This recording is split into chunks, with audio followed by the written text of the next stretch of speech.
ঢাকা ক্যান্টনমেন্টের রাডার কক্ষে আলো কম, কেবল স্ক্রিনের আলোয় জ্বলজ্বল করছে চারিদিকে। হঠাৎ একটি অচেনা সিগন্যাল ধরা পড়ল আকাশে। কর্মকর্তা ভ্রু কুঁচকে বলেন, এটি কি ড্রোন নাকি শত্রুপক্ষের ক্রুজ মিসাইল? সিগন্যাল মিলিয়ে দেখা যায় ভুয়া অ্যালার্ম। কিন্তু এই অ্যালার্ম ভুলই যেন প্রতিফলন বাংলাদেশের বর্তমান আকাশ প্রতিরক্ষার অব্যবস্থা ও সীমাবদ্ধতার। ইরান ইসরায়েল 12 দিনের যুদ্ধ, ভারত পাকিস্তানের সীমান্ত উত্তেজনা কিংবা ইউক্রেন যুদ্ধ, সর্বত্র দেখা গেছে আধুনিক যুদ্ধে জয় নির্ধারণ করে আকাশ প্রতিরক্ষা। আর ঠিক তখনই বাংলাদেশের আকাশ যেন খালি প্রতিরোধহীন এক ভূখণ্ড। প্রশ্ন উঠছে, যদি কাল ভোরে কোনো শত্রুপক্ষ একাধিক ক্রুজ মিসাইল ছোড়ে, আমাদের প্রতিক্রিয়া কি হবে? ইরান যখন 532টি মিসাইল ছুড়ে দেয় ইসরায়েলের দিকে, তখন মাত্র 42টি মিসাইল ইসরায়েলের ভূমিতে আঘাত হানে। অর্থাৎ 92% মিসাইল ইসরায়েলের আকাশ প্রতিরক্ষা, আয়রন ডোম, অ্যারো ডিফেন্স ও ডেভিড স্লিং আকাশেই ধ্বংস করে দেয়। ইউক্রেনে রুশ ব্যালিস্টিক মিসাইল ঠেকাতে পশ্চিমা বিশ্ব পাঠিয়েছে প্যাট্রিয়ট, IRIS-T, ডেভিড স্লিং।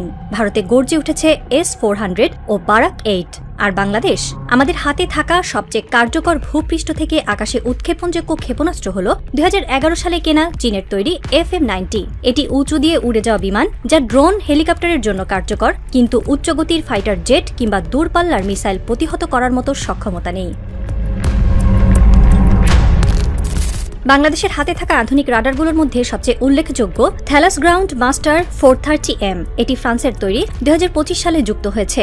স্থাপনযোগ্য ও মোবাইল এই রাডার সত্যিই চতুর্থ প্রজন্মের প্রযুক্তির প্রতিনিধিত্ব করে। তবে পুরো দেশে এমন রাডারের সংখ্যা হাতে গোনা। আর তার বাইরেও চট্টগ্রাম বিমানবন্দরের রাডার 2017 সাল থেকেই বিকল। একটি রাডার শুধু অস্তিত্ব রাখলেই হয় না, তার চারপাশের নেটওয়ার্কিং, হস্তক্ষেপমুক্ত সংকেত বিশ্লেষণ এবং কমান্ড চেইনে যুক্ত প্রতিক্রিয়ার গতি, এসবের উপর নির্ভর করে প্রতিরক্ষা ব্যবস্থার সফল হবে কিনা। শত্রুপক্ষ যদি লো ফ্লাইট অল্টিটিউড কোনো হাইপারসনিক মিসাইল ছোড়ে, তাহলে কি বাংলাদেশের রাডার সিস্টেম তা ধরতে পারবে? তার চেয়েও বড় প্রশ্ন, ধরলেও আমাদের প্রতিরোধ কোথায়? বাংলাদেশের হাতে থাকা সবচেয়ে শক্তিশালী যুদ্ধবিমান 8টি সোভিয়েত যুগের MiG-29। এই যুদ্ধবিমানগুলো একসময় আধুনিকতার প্রতীক ছিল, কিন্তু এখন তা ইতিহাস। চীনের তৈরি পুরনো মডেলের F-7 আছে 36টি, এর মধ্যে অনেকগুলো দ্বিতীয় বা তৃতীয় প্রজন্মের। তারা যেমন রাডার এভাসিভ প্রযুক্তি মোকাবেলায় অক্ষম, তেমনি দীর্ঘমেয়াদী যুদ্ধ বা আধুনিক ডগ ফাইটে টিকতে পারে না। প্রশিক্ষণ কাজে ব্যবহৃত ইয়াগ-130 যুদ্ধবিমান আছে 14টি, যা হালকা আক্রমণে ব্যবহারযোগ্য।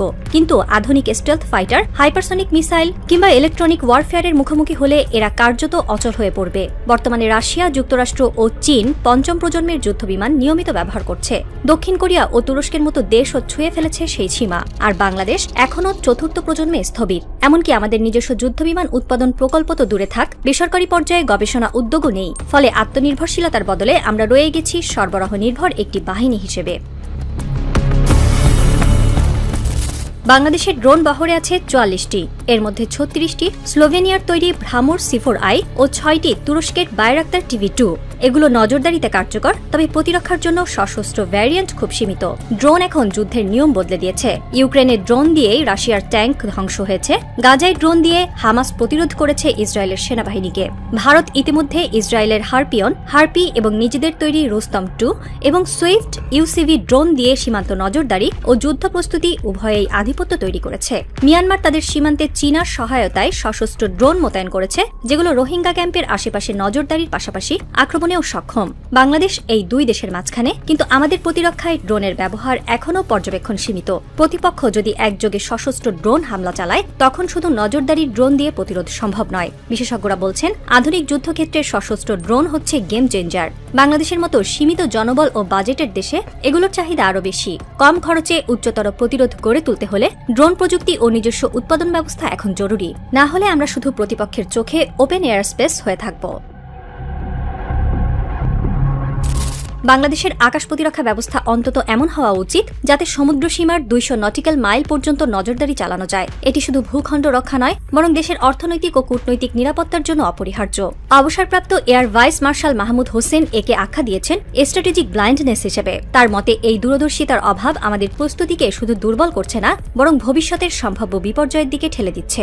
বাংলাদেশে এখনো কোনো বিশ্ববিদ্যালয়ে মিলিটারি স্টাডিজ বিভাগ পর্যন্ত নেই। ভারত পাকিস্তানে যেখানে সর্বোচ্চ মেধাবীরাই প্রতিরক্ষা বাহিনীতে আসেন, বাংলাদেশে সেখানে প্রতিরক্ষা শিক্ষার প্রাতিষ্ঠানিক কাঠামো অনুপস্থিত। এছাড়াও সামরিক গবেষণায় বেসামরিক বিশ্ববিদ্যালয় ও ডিফেন্স সেক্টরের মধ্যে প্রায় শূন্য সমন্বয়, যা বাংলাদেশকে নিজস্ব প্রযুক্তি উন্নয়ন ও ডিজাইন সক্ষমতা থেকে বঞ্চিত করছে।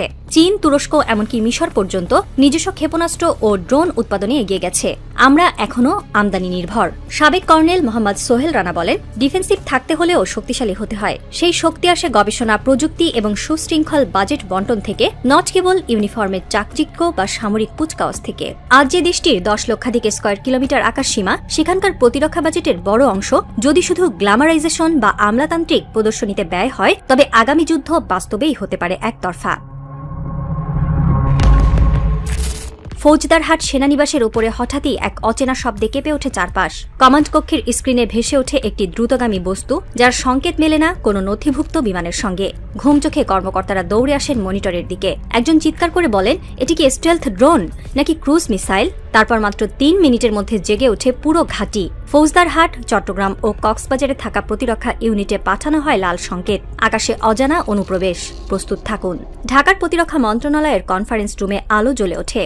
চিফ অফ এয়ার স্টাফ ফোনে কথা বলেন, আমাদের নো ফ্লাই জোন কোথা থেকে কোন পর্যন্ত, ট্র্যাকিং চালু করো। 30 মিনিট পর জানা যায় সেটি ছিল একটি কার্গো ফ্লাইট, ভুল পথে ঢুকে পড়েছে। কিন্তু এই ঘটনাই যেন ঘুম ভেঙে দেয় সামরিক বেসামরিক সব মহলের। এটি যদি আসল হামলা হতো, যদি সেই রাতে কার্গো প্লেন নয় একটি ক্রুজ মিসাইল ঢুকে পড়ত, তাহলে বাংলাদেশের একমাত্র পুরনো FM-90 কি পারত সেটা গুলি করে নামাতে? একটি ভুল সংকেতই যদি এতটা বিভ্রান্তি তৈরি করে, তাহলে ভাবুন পরবর্তী যুদ্ধ যখন সত্যি আসবে, আমাদের হাতে কি থাকবে? রাডার, ড্রোন, প্রতিরক্ষা ব্যবস্থা, নাকি কেবল চোখের সামনে ধ্বংস হওয়া আকাশ?